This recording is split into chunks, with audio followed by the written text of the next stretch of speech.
table. Have you checked the drawer? Check it very well. You better go and check the toilet as well. Check under the table and you're that phone. What's up, my people? It's your girl, Adeola. If you are watching me, lift up your computer. Lift it up. Check under it. Hey, you see that paper beneath your computer? It's a suspect. In case you have not heard, we are looking for Nigeria's national budget. Don't hide it. Can you believe? By now, I have realized that Nollywood is not the only source of drama in Nigeria. In fact, Nigerian politics is way more exciting. So who stole the budget? Naija. I woke up on Tuesday only to hear that the 2016 national budget that was presented by Mr. President disappeared at the National Assembly. I said, hey, but what about the soft copy now? Kaledo said, Madam, everything disappeared, but the soft copy and the hard copy. I said, hey, what? That was part 1 of the movie, you know. In Nigeria, we must have part 1, part 2, part 3. No, so part 2 was when I heard that it was Mr. President that stole that secretly withdrew the budget. I said, not lie. They said, no be lie. Now, these same people that told me, they said it was because he wanted to reduce some of the ridiculous allocations on the budget. You know, those people like to talk, not me. You know, now then say all these things now, then say. So according to them, say, Mr. President did not read the budget before submitting it for review. So when the media started shouting about the ridiculous expenses, like the money to renovate the residence of the vice president, you know, 89 million naira they will spend on the presidential canteen. They said when the media started shouting, that was when Mr. President was aware of those bogus allocations. That was why he secretly withdrew it in order to read and make amendments. I said, hey, people. I said the big mouth. You people, you do the yarn. Part 3 of the movie was when the presidential spokesperson said, hey, I beg. We didn't steal any budget. So, Mr. President did not withdraw the budget. Go and find your budget. That was a very funny one. Somehow, though, the budget reappeared at the chambers by the following day. Now, what I still don't understand is that, well, the rest of us were looking for this missing budget, you know? Nigerians, they were all over Twitter, you know, telling each other, when you buy your suya tonight, make sure you check the paper. It's maybe the missing budget. Even me in America, I was looking through my papers, you know, trying to see if I will find this budget. You just never know, because that thing may have traveled through osmosis or photosynthesis or whatever. Even Obama, American president, was looking for this budget. Remember that if anything goes missing in Nigeria, America will know. Thank you, Obama. You can put it down. Now, as I was saying, the whole time that we were looking for this budget, the Senate spokesperson, Aliyu Abdullahi, said, nah lie, no budget was missing. He said he was not aware of any missing budget. So, at the same time, the chairman, House of Representative Committee on Appropriations, Abdul Mumin Jibrin, he also said there was no missing budget. So, he said, now rumor, all these things now rumor. According to him, the rumor of the missing budget may have been triggered by the delay in the production of more photocopies of the budget. I said, oh God, Nigeria. So who is lying? Was the budget missing or not? Because it was one of the senators that announced that the budget was missing. So this is what I think. Move closer. If the budget that reappeared is different from the budget that Mr. President presented in December, then somebody took it and adjusted it. No, so, and they don't have to lie about it. Who know one better thing? If you took it and you reduced or you took away all those ridiculous expenses, we would praise you for it. No, so we will praise you for that. We will crucify you. So it's okay to say, let me take it and take a second look. The only thing is, you can't just take the budget like that. You can't just take the thing like that. But these people, big mouth, they are saying maybe the presidency was ashamed of admitting that they didn't read through carefully before submitting it. I don't think anybody should be ashamed of that. Everybody makes mistake, you know. Again, I'm not saying the presidency took the budget, so please don't quote me. I can never say that. Now, in all of this, I was really insulted. Can you believe? It really pained me. Nigerians were insulting my brother in the Lord because of the missing budget. Mr. Dino Melaye, what's up, my oga? How are you there now? For some reason, the day that it was reported that the budget disappeared was the day that my oga dressed to the chambers like this, and I thought it looked great. I mean, this is probably a very expensive regalia, you know. Very nice, very good looking. I'm sure it's very expensive. But can you believe that Nigerians were saying on Twitter that the only way one can carry a document as big as our budget is to come dressed like this? I said, hey, Nigerians, they have come again, enemies of progress. And you know, My God, I think you look great. Don't mind enemies of progress. Now, having said that, Nigeria, what is wrong with us? Like, really? What's that? Sometimes I feel like crying. I can't believe we are losing budget, finding budget, when we have so many pressing issues in front of us. What can you tell us about the missing national budget? Well, there are more pressing issues, like nobody has asked why the head in sardines is missing. You just see the body of the fish. That is God, though. We have so many pressing issues in front of us. You know that last week, naira to dollar was like $1 to 305 naira. 305. I said, hey, what can you believe? And not only is the price of petrol going down, which means we are no longer making money from petrol in Nigeria, but fuel scarcity continues at an alarming rate in Nigeria. People are still queuing for petrol. Honestly, I think they need to stop dragging the corruption cases in court. They need to speed them up so we can retrieve the stolen money on time and pump everything into the economy. Time is going now. We have pressing issues in front of us. But again, you guys know I don't know. I'm watching you, by the way. The budget will be under your computer. You guys know I don't know much. Guess what? I'm just keeping it real. My shout out this week goes to a Togolese scientist, Victor Abneno, living in Paris. I'm so sorry if I didn't say his name correctly. He invented the world's most affordable wireless communication system known as PWCS. This thing transmits voice, internet, yes, internet, and video connections. Now, as you guys know, using the internet is not cheap in Africa. I mean, maybe when I go to Nigeria at least. I've heard that Africa spends 3 times more than other continents to use the internet. Africa has the most expensive broadband access in the world, with monthly data packages costing about 3 times more than on any other continent. Benny, video takes forever to load, at least in Nigeria. And then you watch half of Keeping It Real and your data is already gone. And you know what makes this man's invention special? Users don't need to subscribe to anything, any plan. You know, there's no monthly fees. I'm telling you, this is the deal. In fact, no telecoms cables involved. The PWC system receives a satellite data signal and is then able to disseminate the signal via PWC transmitters over great distances, making telecoms cabling unnecessary. You have to give kudos to this man and his friends. They are not just providing data, they decided to give out countless school bags that would have solar power and a tablet in them, as well as a cell phone. À l'intérieur, nous avons donc la tablette. So the tablet would be powered by the solar power panels that you have installed into the backpack that every child would have. Oui, c'est ça. How wonderful! That way students can recharge their tablets so that they can continue working even at night. Now this is so practical. Even if the school is under a tree, these students will be able to learn. These students can have their tablets working so long as they don't lose their backpack, their school bag. And they can charge their cell phones as well. My dear, can you call somebody? Seriously, we need to get in touch with this man. For real, if anyone knows how we can link up with this man at Kawa Foundation, help out your girl now. Please don't hesitate.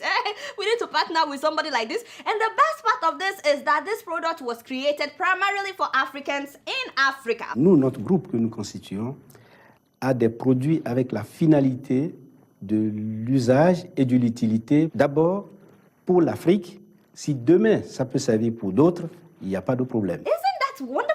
Even though he lives in Paris, he wants his people to have access to the internet like he does. See, that is somebody that understands the meaning of empowering people, not just, sending them aid. Now, you will think the whole world will be excited that finally Africa is also getting top wireless communication system.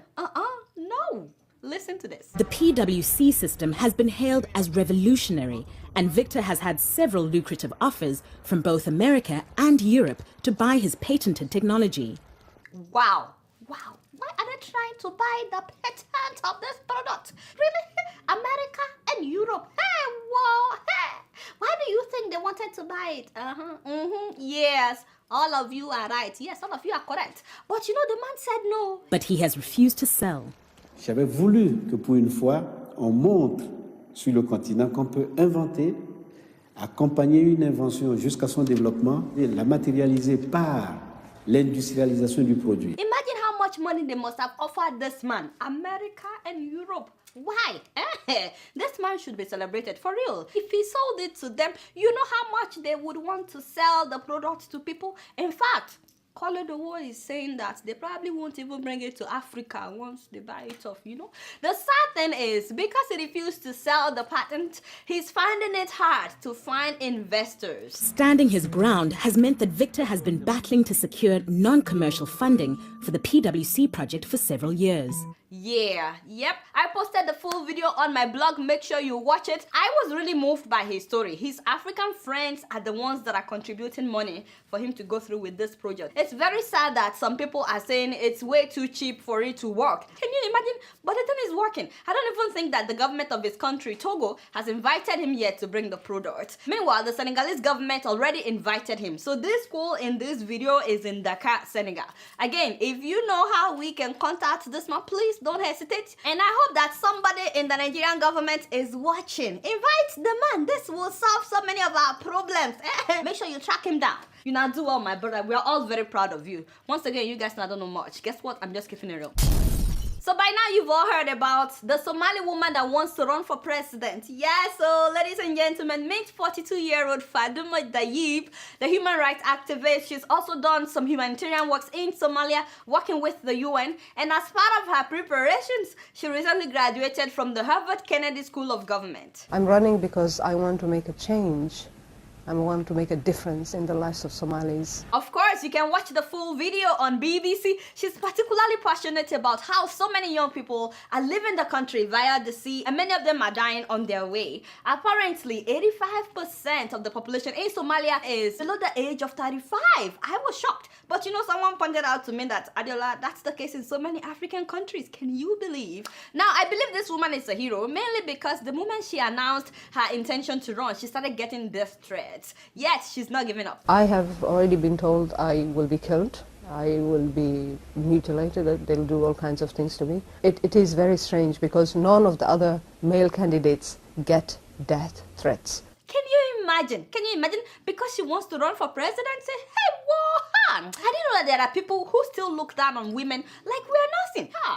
They must know about me. They must know about me. I hope Nigerians are getting ready, by the way, because this girl right here will be your first lady someday. By fire, by force. Shut up, shut up. Mind your business. What is your own? Now, to be honest, I'm not sure if the threats are because she's a woman or because I feel like with everything going on in Somalia, anybody that wants to make a change, the terrorists will try to kill anybody that wants to make a change. But I like this woman. Instead of being afraid, she believes that she's getting the threats mainly because she's doing something right. Why would I get people threatening me in this fashion? So it means I must be doing something right. I must be on the right track.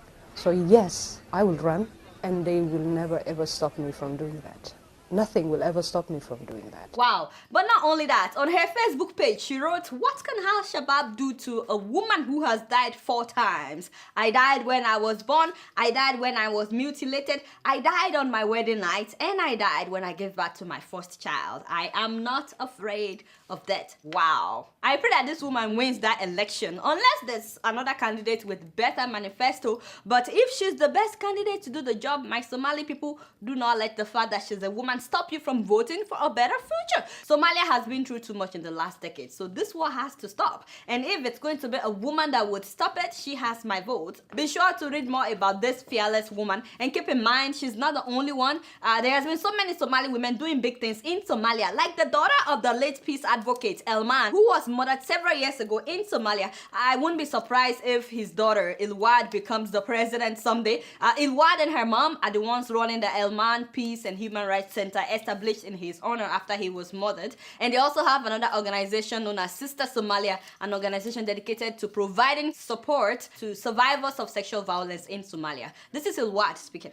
A lot of the work that we do is focused on monitoring and documenting human rights violations and abuses that are happening in the country. But we also provide services for the victims that we identify. So it's not just about collecting information, but identifying the victims and helping them to rebuild and reclaim their lives. Go girl, that's so inspiring. So to know more about Ilwad Elman, check out her inspirational story on TED Talk. You guys don't know much. Guess what? I'm just keeping it real. So the photo of the day is that of South African President Jacob Zuma hugging a woman. So I want to be very careful because, you know, I don't know his relationship with this woman. Apparently, she's not one of his wives. Is she? Let me see his wives. Yes, just 4 of them. Anyway, but what got my attention is where his hands are. Did you guys see one hand was like, anyway, never mind. I have little kids watching this thing. It may be his sister, his cousin. You never know. People can be related and interrelated. Take it now. It's enough. These are the kind of photos that you like. Now, the second picture of the day is this map. As illustrated on this map, many people have argued that if victims of tragedy are not white, Western European descent, or economically important to white people, that the level of compassion they would receive would be minimal, you know, including the number of people that would change their profile picture on Facebook. You understand? Now, the question is, do you agree with this map? I would like to know. Be sure to leave your comments below. And before I leave today, I want you guys to see a little bit of Burkina Faso.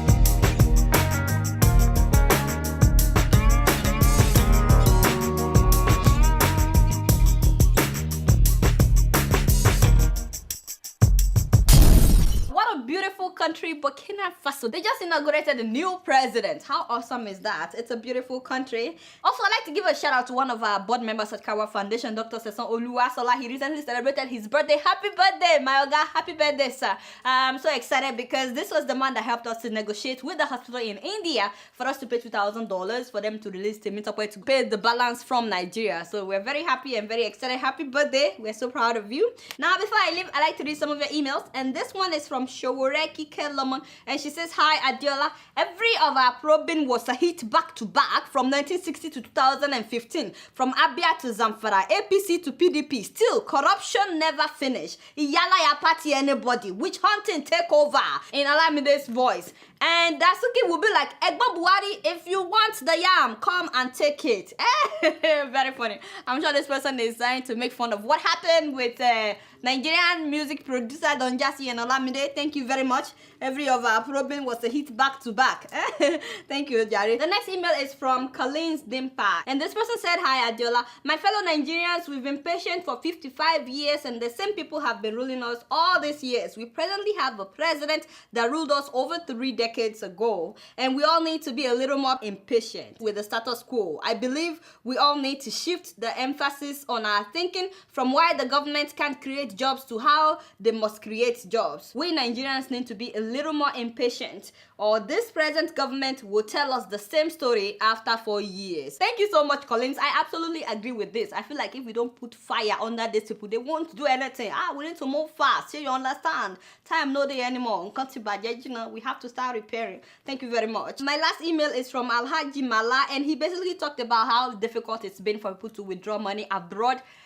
This is so sad. I get at least one email about this every day. You have no idea what people are going through. Somebody contacted me that a woman that has cancer has been in India receiving treatment and she has money, but she's not able to withdraw her own money in Nigeria. Now the hospital is telling her to leave the hospital because she couldn't afford to pay them. And she has the money in Nigeria, but they are not letting her withdraw. I really hope that the CBN will do something on time. So many students have been stranded for so long. Anyway, that's all the time that I have for emails today. Please keep sending your emails to adeola.keepingitreal@gmail.com. Alright, y'all, it's been real. Don't forget to follow me on Facebook, Twitter, and Instagram. It's been real, and I'm keeping it real right up in here. Until next week, I'm gonna see y'all later. Peace out.